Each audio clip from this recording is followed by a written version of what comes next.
Bonjour à tous, on continue avec l'étude des changements, on continue avec There is no greater love, on continue avec ce merveilleux accent anglais, euh, et on continue surtout à jouer tout droit. Alors, je vous rappelle, qu'est-ce que j'appelle jouer tout droit, c'est-à-dire ne jouer qu'avec les modes qui sont issus de la gamme majeure, c'est-à-dire avec les modes ecclésiastiques. Ça veut dire concrètement qu'il n'y aura pas de mode issu de la gamme mineure mélodique et pas de mode issu de la gamme mineure harmonique.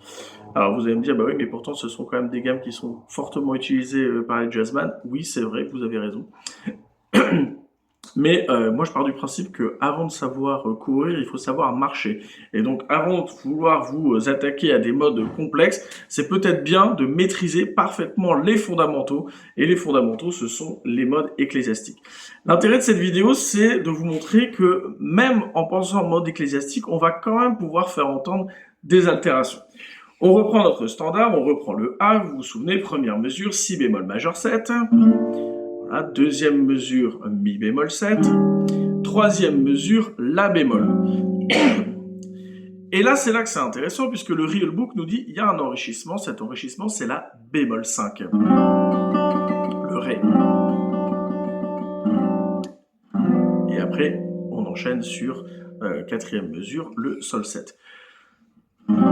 Ça, c'est un accord très utilisé dans le jazz, très fréquent, mais qui a un problème pour nous qui pensons en mode ecclésiastique et qui voulons penser en tout droit, c'est que Ré, c'est pas dans la bémol mixolydien.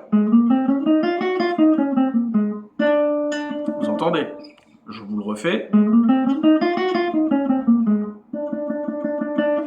Voilà.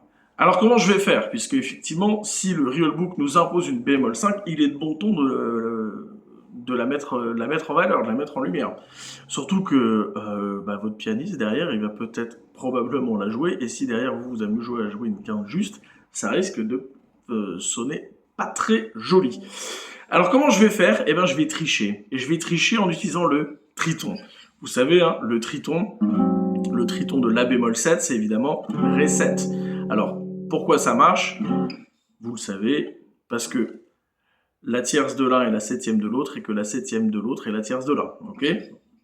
En clair dans le texte, vous voyez, là je mets mon Ré à la basse, j'ai sa tierce, sa septième. Si je mets le La bémol à la basse, là je vais avoir non plus sa tierce mais sa septième. Et là je vais avoir non plus sa septième mais sa tierce. Mais fondamentalement ce sont les mêmes notes. Ok?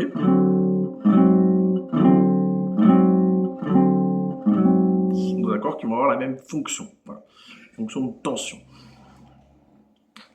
Et alors là, effectivement, si je remplace par un Ré, bah forcément le Ré, qui était l'enrichissement du La bémol, bah je vais l'avoir. Alors il y en a certains qui vont dire oui, mais bon, on n'entend plus vraiment le La bémol. Oui, c'est vrai, mais le La bémol, je vous rappelle que normalement, si le monde est bien fait, vous avez un bassiste pour le jouer. Et si vous êtes un petit peu malin, vous allez tout faire pour ne pas insister sur le La. D'accord? Vous allez plutôt insister sur cette note caractéristique, enfin en tout cas cet enrichissement qu'on veut mettre en valeur, c'est-à-dire le Ré. Ok?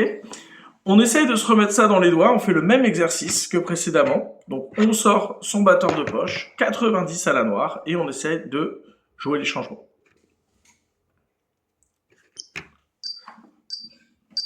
Un, 2, 3, 4. Triton.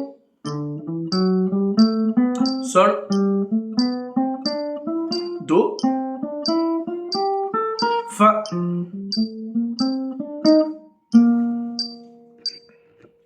Voilà.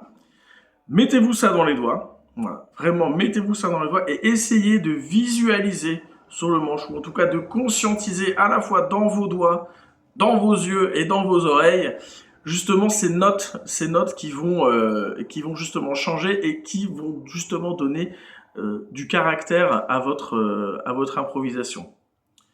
Je pense que je vais vous laisser là-dessus, travaillez-le et surtout, amusez-vous. À la prochaine.